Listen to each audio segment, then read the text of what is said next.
नमस्कार छात्रों, कक्षा 11 के लिए बात कर रहे हैं। आज बात कर रहे हैं अपने अफ्रीका महाद्वीप।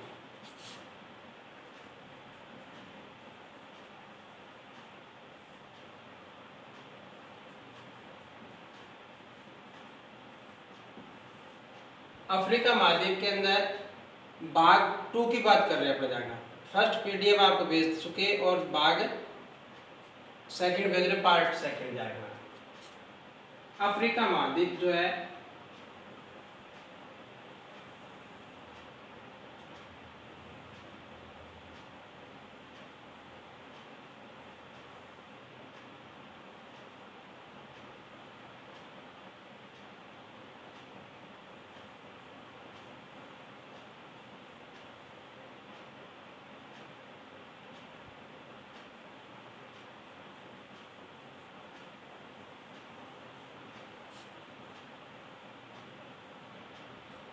ये अफ्रीका महाद्वीप है। अफ्रीका महाद्वीप से जो बात करें, सबसे पहले इसमें सवेज नहर जानना।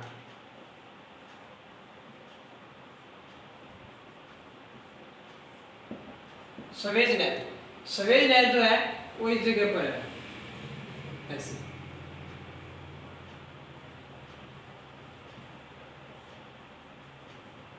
सवेज नहर यहाँ पर क्या है, भूमध्य सागर, और इस जगह पर है लाल सागर। भूमध्य सागर और लाल सागर को आपस में कौन सी नहर जोड़ती है? सवेज नहर जोड़ती है दरमियान। सवेज नहर का निर्माण जो है 1869 ईस्वी में, सन 1869 ईस्वी में हुआ था। किसका? सवेज नहर का। इसका वास्तुकार, इसका जो वास्तुकार था उसका नाम था, ध्यान रखना, फर्डिनांड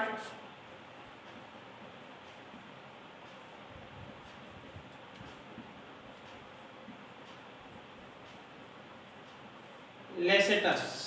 वास्तुकार का क्या नाम था? फर्डिनांड लेसेटस।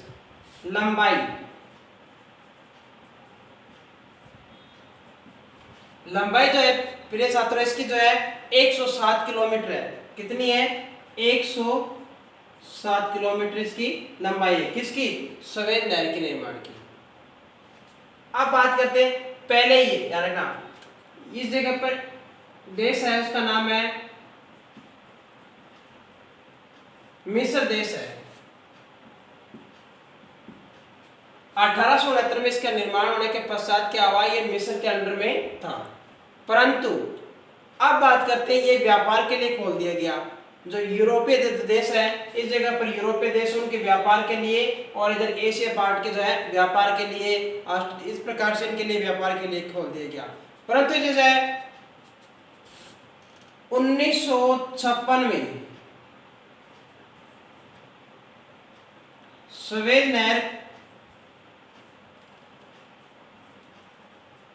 नहर को व्यापार नहीं लिखेंगे यहाँ पर। सवेज नहर जो है 1956 में इसका राष्ट्रीयकरण कर दिया गया था। 1956 में सवेज नहर का राष्ट्रीयकरण कर दिया गया।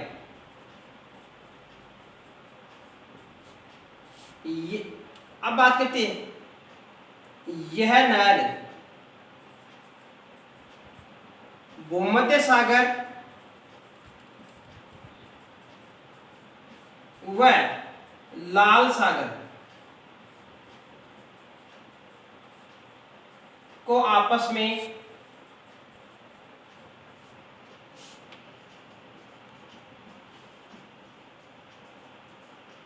जोड़ती है। क्या रखना? सवेज नहर जो है उसका 1869 में इसका निर्माण हुआ था। वास्तुकार इसका फर्डिनांड लेसेटस था। इसकी जो लंबाई 107 किलोमीटर, इसका 1956 में इसका राष्ट्रीयकरण कर दिया गया। और बात आती है, यह लाल सागर और भूमध्य सागर को आपस में जोड़ती है। सगली नहर की बात आ रही है।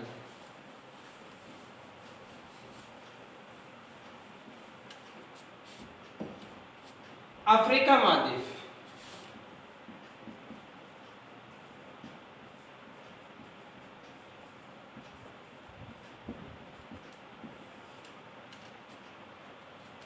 एकमात्र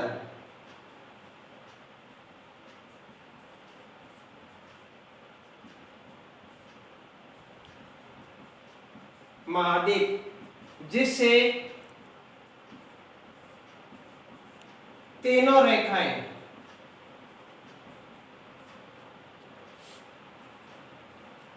कर्क रेखा,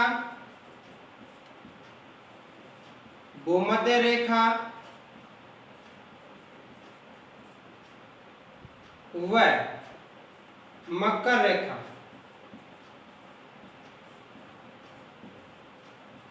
गुजरती है। ध्यान रखना, एकमात्र एक महाद्वीप ऐसा है जिससे तीनों रेखाएं गुजरती हैं। कौन सी? कर्क रेखा, भूमध्य रेखा व मकर रेखा। देखो बात कर रहे हैं,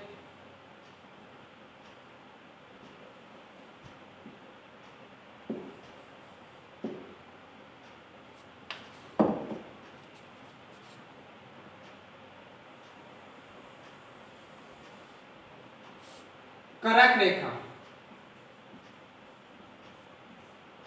23.5 डिग्री,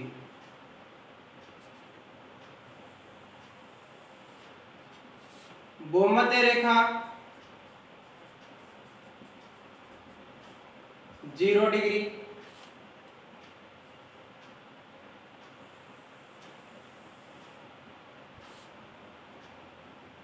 मकर रेखा 23.5 डिग्री। ये तीनों रेखाएं जो है अकेले एक ऐसा महाद्वीप है जिससे तीनों रेखाएं गुजरती है। अफ्रीका महाद्वीप को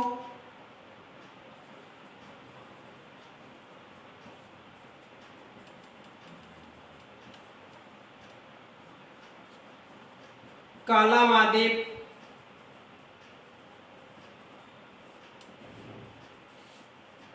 अंध महाद्वीप व सबसे गर्म महाद्वीप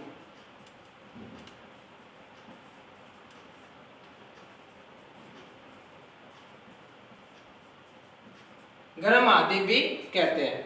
ध्यान रखना, अफ्रीका महाद्वीप को काला महाद्वीप, अंध महाद्वीप व सबसे गर्म महाद्वीप भी कहते हैं। ये थी अफ्रीका महाद्वीप की बात।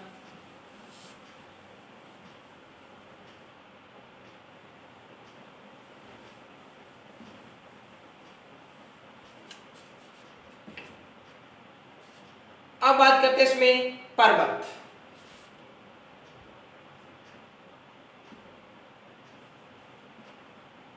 पर्वत सबसे पहले बात करें नंबर 1 किलिमंजारो पर्वत। किलिमंजारो पर्वत दोस्तों इस जगह पर है, अफ्रीका महाद्वीप के पूर्व में। ध्यान रखना, पूर्व में पूर्वी भाग पर स्थित है किलिमंजारो पर्वत।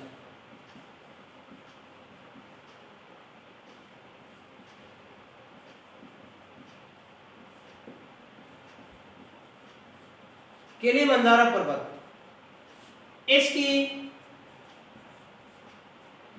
सबसे ऊंची चोटी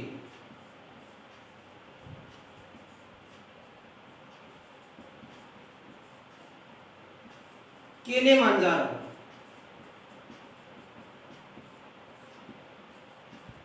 किलिमंजारो है। ध्यान रखना, पर्वत का नाम भी किलिमंजारो पर्वत है और चोटी का नाम भी किलिमंजारो चोटी है। इसकी सबसे ऊंची चोटी जो है वो किलिमंजारो, उसकी ऊंचाई है 5800, ध्यान रखना 5895 मीटर ऊंची है। ध्यान रखना 5895 मीटर हाइट जो है इसकी कितनी है, ऊंचाई,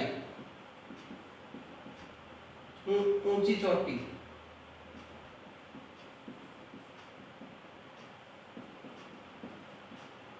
पांच हजार 895 मीटर। किलिमंजारो पर्वत की सबसे ऊंची चोटी क्या नाम है? किलिमंजारो। उसकी ऊंचाई कितनी है? 5895 मीटर इसकी ऊंचाई है। ध्यान रखना। दूसरा पर्वत बात करते हैं इस जगह पर। इस जगह पर एक पर्वत है, उसका नाम है ड्रेकन्सबर्ग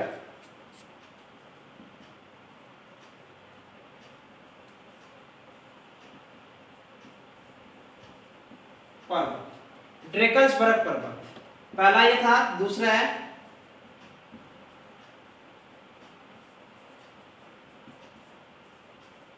पर्वत। ये दो पर्वत ऐसे हैं जो यहाँ पर फेमस है, ध्यान रखना।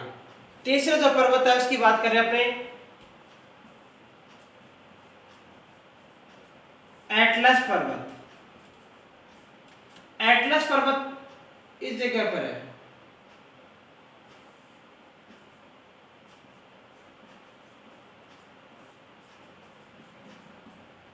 एटलस पर्वत पर जो इस जगह पर स्थित है, ध्यान रखना। ये नवीन वलित पर्वत है, ध्यान रखना। ये ध्यान रखना, नवीन वलित पर्वत। ये नवीन वलित पर्वत है एटलस, और किलिमंजारो पर्वत है वह ज्वालामुखी पर्वत है, ध्यान रखना। कौन सा है? ज्वालामुखी पर्वत।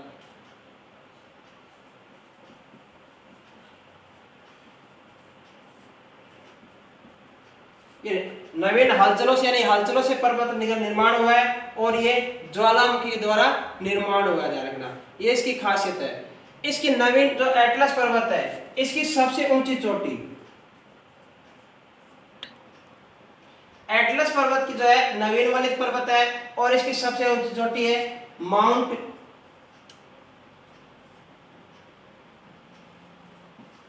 तुगलक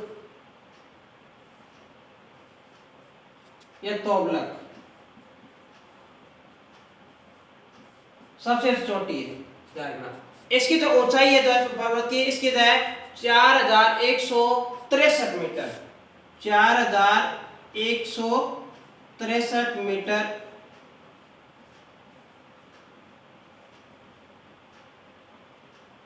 ऊंची चोटी है। ये भी ध्यान रखना दोस्तों कि पर्वत। अब पर्वतों के अलावा बात करते हैं मरुस्थल।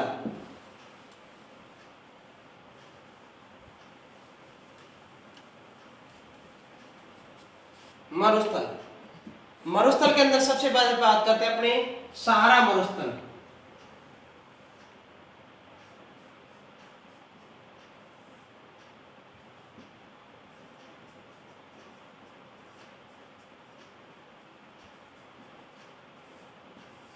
सहारा मरुस्थल। सहारा मरुस्थल जो है विश्व का, ध्यान रखना,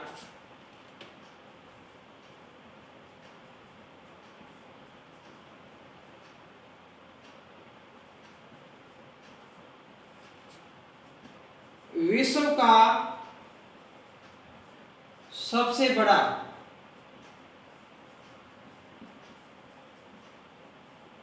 मरुस्थल है। सहारा मरुस्थल जो है विश्व का सबसे बड़ा मरुस्थल है। दूसरे नंबर पर आता है ऑस्ट्रेलिया का, ध्यान रखना। ऑस्ट्रेलिया का ऑस्ट्रेलियन महान मरुस्थल जो 4 भागों में बटा हुआ है, वो अपने बाद में बात करेंगे। पहले ऐसे तो कर चुके बात, परंतु अपने उसकी बाद में बात करेंगे, ध्यान रखना। सहारा मरुस्थल जो है, सहारा मरुस्थल के अंदर ये जो है विश्व का, ध्यान रखना, सबसे बड़ा मरुस्थल है और गर्म मरुस्थल भी है।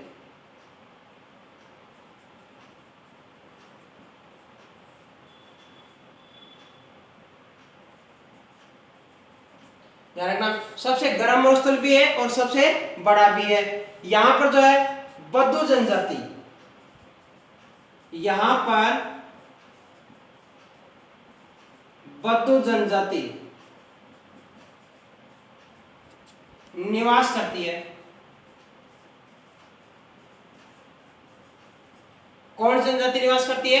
बद्दू जनजाति निवास करती है, ध्यान रखना। दूसरी नंबर जो मरुस्थल की बात आती है, दूसरा मरुस्थल वो आता है नाम्बी मरुस्थल।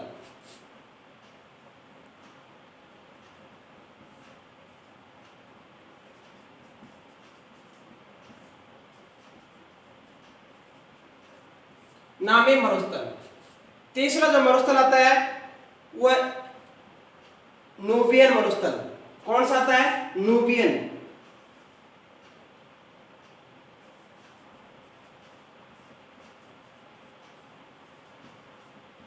नूबियन जो मरुस्थल है दोस्तों, इसके अंदर छोटा सा पार्ट है जिसमें अपने इतनी बातें नहीं करेंगे।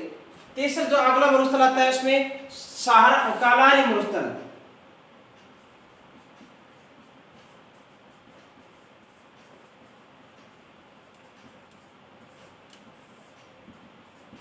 कालारी मरुस्थल जो है इस जगह पर स्थित है। कालारी मरुस्थल इस जगह पर स्थित है। ध्यान रखना, ये ध्यान रखना, ये दो भागों में ज्यादातर कालारी मरुस्थल का है बोत्सवाना,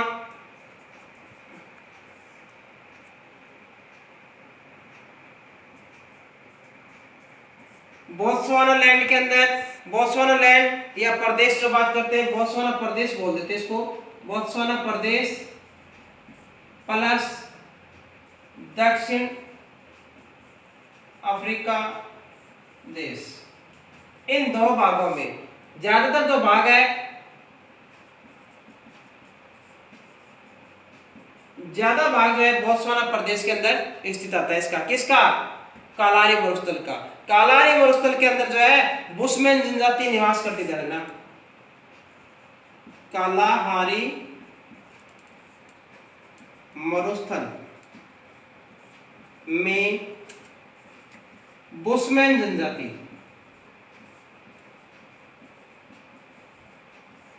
निवास करती है।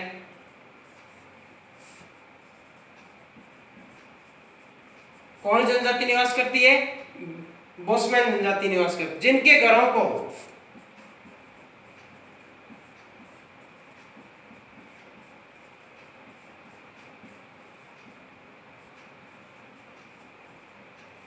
सियोम कहते हैं।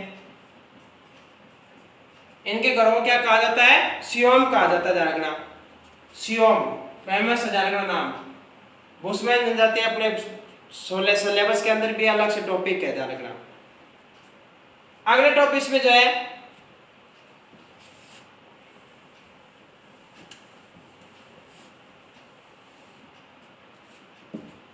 कालारी मरुस्थल की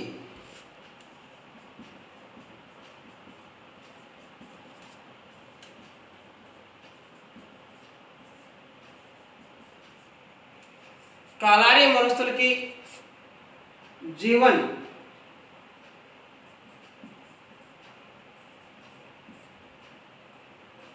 रेखा व नदी बात करते हैं। रेखा व नदी एक ध्यान रखना, उसका है ओकोवांगो नदी।